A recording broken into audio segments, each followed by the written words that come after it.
I saw a commercial for a brand new one called Doc, and I was like, it was the straw that broke the camel's back, and I was like, why is there another? Why is there another Formulaic. one? And this premise is that the woman is she has amnesia, but she's still a great doctor, and I'm like, people.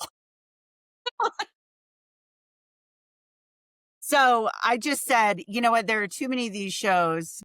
And that was why I wanted to do this episode. Well, I mean, that shows there's actually subgenres to the shows, right? Like there's a whole subgenre of even though the doctor is blank, they're still a great doctor.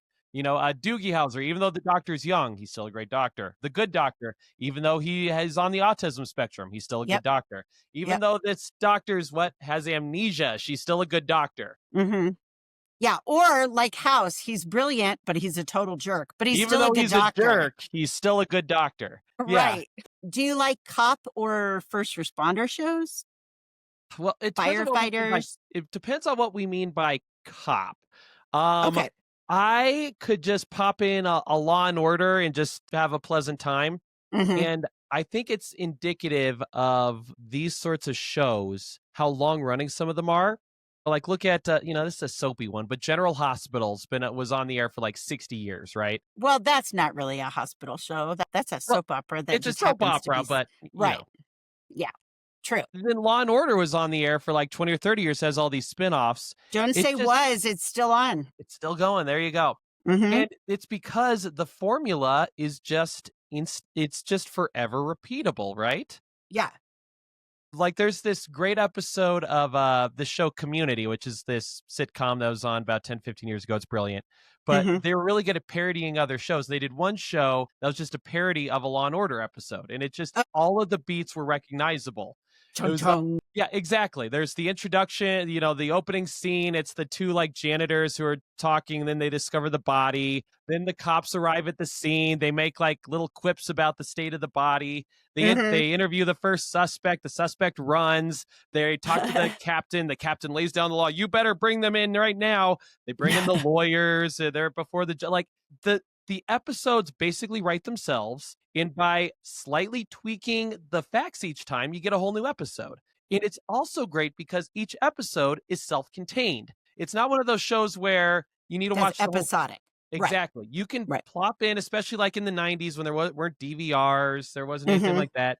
You plop into any old episode, you get what's going on, you know what beats to expect. It's comfortable, it's pleasant, it's a night of TV. Mm-hmm. I will say, I think some of most of them are episodic. So like there are 7. I thought there were more. There are 7 Law and Orders types, whatever. Yeah. And they've been, what was it? I saw it was like something like 6,000 episodes all told or something.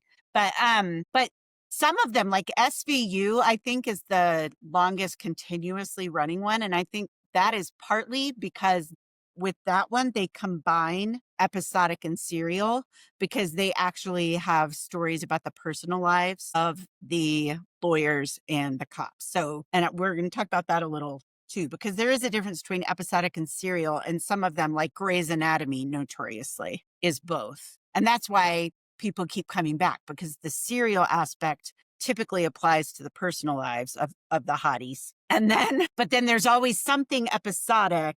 There's always a high schooler who's been in a car accident and his drunken friend feels terrible and all that stuff like that. That's always there.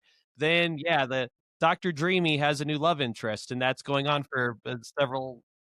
Because you want to care what's going to happen in the following episode too. And what carries you forward is a specific, like, more about those characters. Because if they can do it episodically, then they really haven't fleshed out the lives of whatever cops and firemen there are. But usually the aspect that is serial is it relates to the regular characters. So like the detectives, they have a life outside of work.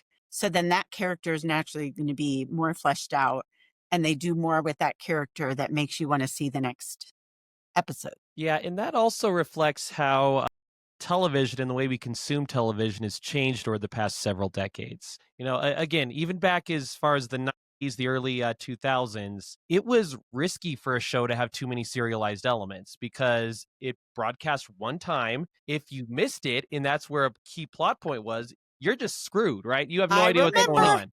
Yeah, I Yeah, great Like point. I remember early on in college, I missed an episode of Lost, and I was just like, "Oh no, what do I do now?" You were lost.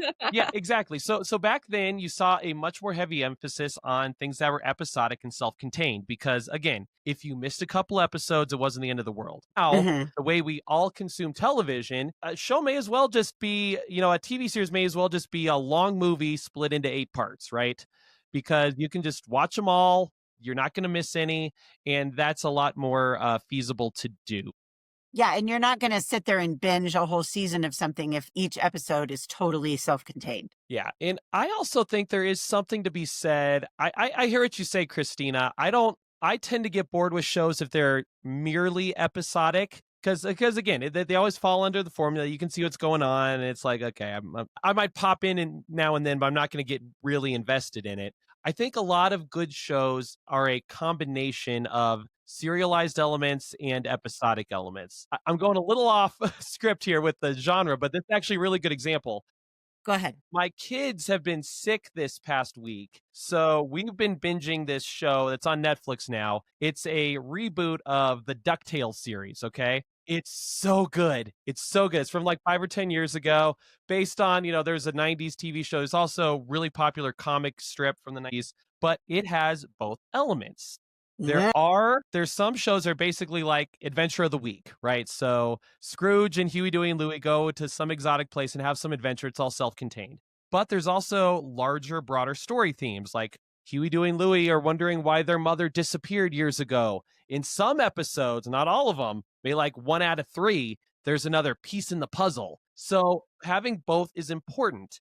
If it Mhm. was just serialized, I think it would get exhausting because I don't watch DuckTales because I want to invest my whole mind into it, right? If it's serialized, you need to pay close attention to every part. Everything matters. For episodic, you can kind of take a break. It's like, okay, if I want to step into the other room and grab a soda, I don't need to worry about missing something because, again, it's Adventure of the Week. But then you see, like, there's a little bit of they did a reveal about some new information about Huey's mom. And it's like, whoa! So both of those can keep you going. The serialization propels you forward. The episodic nature gives you like a respite every now and then. Mhm.